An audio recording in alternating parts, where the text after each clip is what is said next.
I'm going to speak briefly, and I'm going to speak not as an expert in pathways per se, in the sense that I am not an institutional research person, but as you know, a faculty member.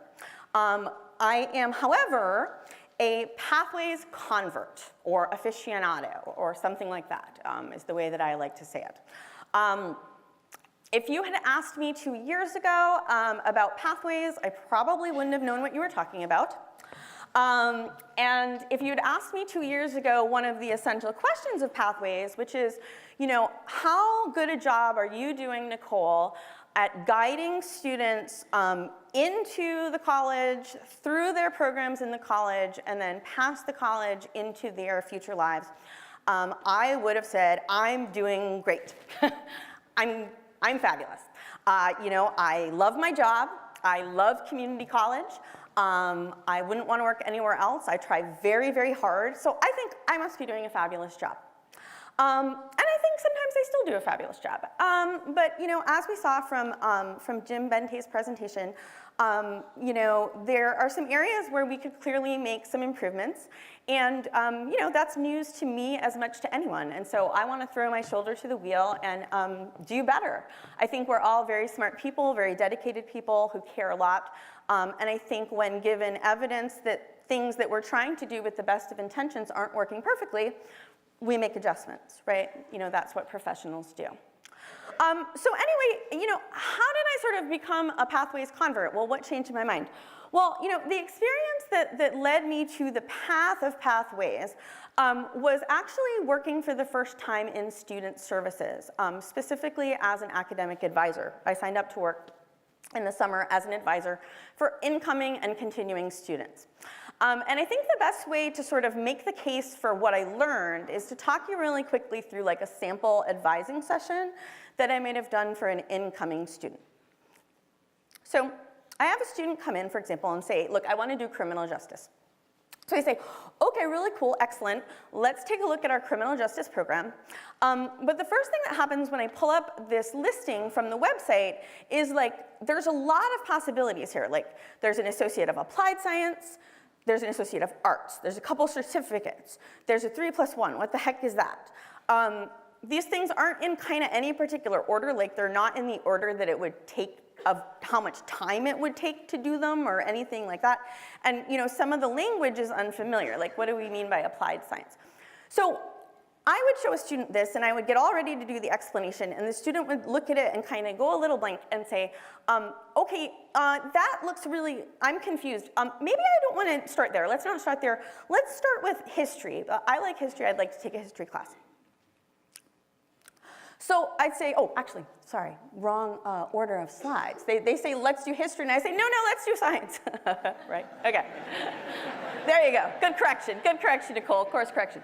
So they say, let's do science, I want to do science. So I say, okay, sure, well, let's look at this, right? So you need a minimum of 7 credits, but then they look at this from our grade audit, right, or our pathway audit, and they say, wait a minute, what's the beginning class? And it's a little bit confusing because like 1105 could be the beginning, 1101 could be the beginning, 1100 could be the beginning, and then like the numerical sequence is like not super clear to them.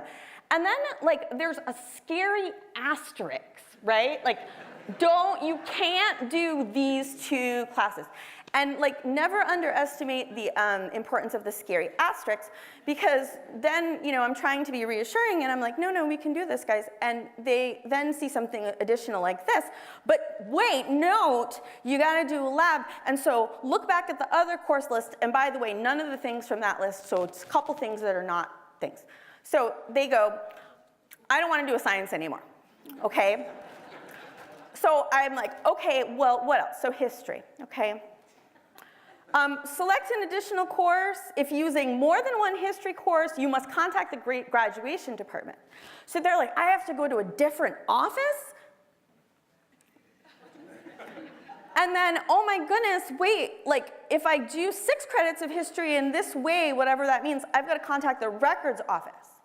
So they're like, I'm not good at talking to offices. Like, so I don't know, like, no, not that. So, okay, fine. So I'm like, well, what the heck? With nothing else, I'm gonna sign you up for one of my classes, okay? Let's do that. So, you know, those of you that know me know that now I specialize in developmental writing and developmental education. But my original PhD, which is still good as far as I know, is in post-colonial studies. And so one of the first things I did when I came to COD is I designed a course in non-Western literature. There's my course right there, circled in pink. It's a great course, I love it.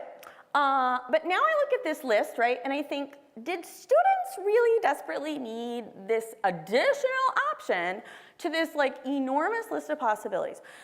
Because I think it's like, I look at this list, right, and I am extremely excited. I want to take like every class on this list. This seems wonderful and amazing. Students look at it and they experience the paradox of choice, which you know, tells us that when faced with too many options, people either defer the choice or make a poor choice, a reflex choice, because they're, you know, overwhelmed. So I am part of the problem in a way here, and I was not that successful signing up students for me when I ran out of other options. And then last thing that I often tried very hard to do, again, I specialize in developmental education, and we know that many of our students need developmental math. And so I really encourage students to take the math placement test. Did you sign up for a math? Let's get you on a math path right away. But when faced with this pathway, and you know, I apologize, this may be a bit outdated. It's again from 2 years ago. With all these arrows, students just panicked, okay?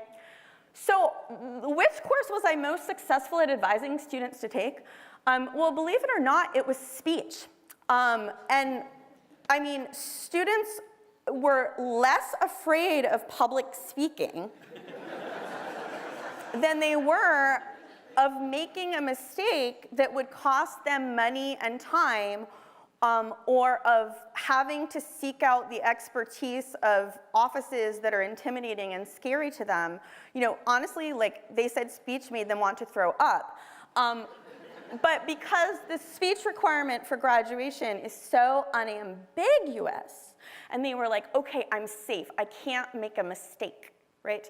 That is the course that I actually found students were signing up for the most.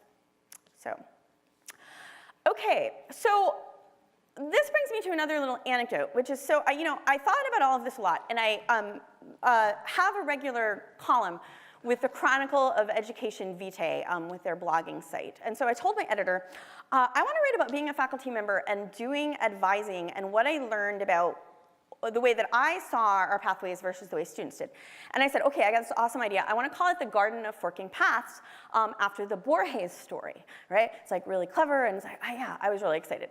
And my editor said, how about we call it this, okay? They've got too many choices. Okay, so my editor was like, Nicole, that's very cute, it's very clever, but I don't think it's going to reach your audience. It's pretty high-level literary knowledge, and it's just too complicated. So if I could use myself as a case study for a minute, I think it's important to recognize that we as academics are very comfortable with complexity. We're good at it. We earned graduate degrees. We survived in what was in many cases the hazing process, you know, of a graduate education. And, you know, we navigate complexity well. In some ways, we're so good at it that it's almost invisible to us, right? We don't even see it anymore. But that is very much a function of privilege. And many of our students don't have the kind of resources that we have, either because of their cultural backgrounds, their economic backgrounds, they haven't had the kind of mentoring that we've had, or they just don't have, you know, the gift of glibness or quickness or whatever you want to call it, that gives people an enjoyment and ease, you know, in a world of complexity. This is not a native world to our students. And so, you know, it's a native world to us. We don't always see it the way that they see it. So we need to, I think, be very conscious of our tendency to over-privilege or over-emphasize complexity. I do think that many of us, at least I, have an unconscious bias that complexity must be good because I'm good at it, and so it must be a good thing. So when we talk about pathways, we could be talking about a number of different things, and I think that's really important to recognize. There are definitely models that are important to examine, and there are best practices that are important to examine, and Davis will talk about that in a lot more detail after I'm done. But the real important aspect of pathways is a premise, and the premise is reducing complexity for students, okay? So anything we do that accomplishes that purpose is in line with the pathways premise. But I do think, especially for those of us in the liberal arts, but I mean for those of us in any of our disciplines, an important question is raised, which is like, well, how do we know complexity is bad, right?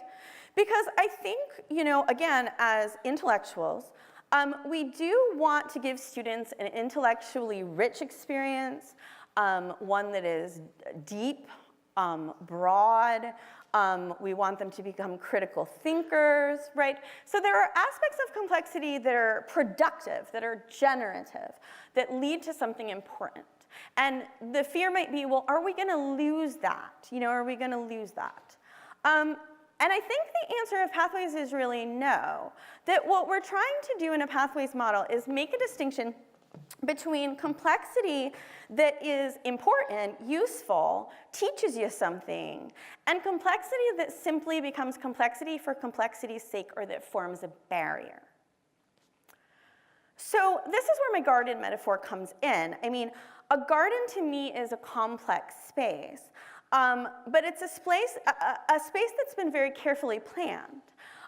So that the route through the space, takes people into the beauty and into the wonderment and into all these great things along a path where they're most likely to experience that richness. Because nothing is happening that's good if I think I'm doing this, and what my students see instead is sort of like an impenetrable forest, right? And I do think that, what I've learned is that sometimes trying as hard as I can, I think I'm doing figure 1, but students are experiencing figure 2. And then, thinking about privilege, I mean, I know that's such a dangerous or, it's a touchy word. And I actually want to give my students an experience of privilege in a certain way. I mean, many of my students live in lives where they don't have enough. They don't have enough money, they don't have enough time, they don't have enough access to things that they need, they haven't been appropriately loved sometimes. And so I want my students to experience more than enough. I want to give them more than enough so that they have a feeling of luxury that maybe they've never had before. And I think, COD, our wonderful facilities, our amazing faculty, our super dedicated staff, our really well-respected administrators. I mean, it's like we can give students a luxury experience. But again, it's like if I think I'm doing this and this is what they're experiencing, something's not working, right? And I think the data that Jim Bente presented suggests that despite our best intentions, that's part of what is happening. So I think there's a point we ought to start from and agree on, which is that we want to give students an intellectually complex, rich, and even luxurious experience. I do, I hope you do too. But if we lose them to excessive complexity before they make it into our garden, or if they leave halfway through, we've failed. We've failed. So I have one last final anecdote, which is, my session in the breakouts is going to focus a little bit on learning outcomes and how do we know that students have learned across programs. And when people ask me as a developmental writing instructor, well, how do you know that your students have learned? Part of what I say is I see a mess, okay? When students enter my classroom, they come in and their process is very impoverished. They've got a blank screen, They've got blank notebooks. They struggle to write even a few lines. There's not much there. When my class is learning, what I see is Post-it notes, and I see drafts, and I see outlines, and I see things stuck up on the wall, and students are talking, and there's a mess going on. That's generative complexity. That's complexity that we need, okay? But this is a graphic that I believe in and I don't, okay? And that's the paradox, I think, of thinking about complexity and ultimately thinking about pathways. Success, what people think it looks like is a straight line. What it really looks like is like a mess. But for our students particularly who lack the resources to get back on track if they fall off, that mess is what failure looks like too, okay? So there are times when success looks like a straight line, okay? Or a better path to success is in fact a straight line. So when is that messy thing, success? And when is it a road to failure? We got to figure that out. And so I'd like to introduce Davis Jenkins, who is a tremendous scholar and I think, just a really fine human being. And I think he's going to have some important suggestions for how we might find our way through messes that are both productive and non-productive. So thank you very much.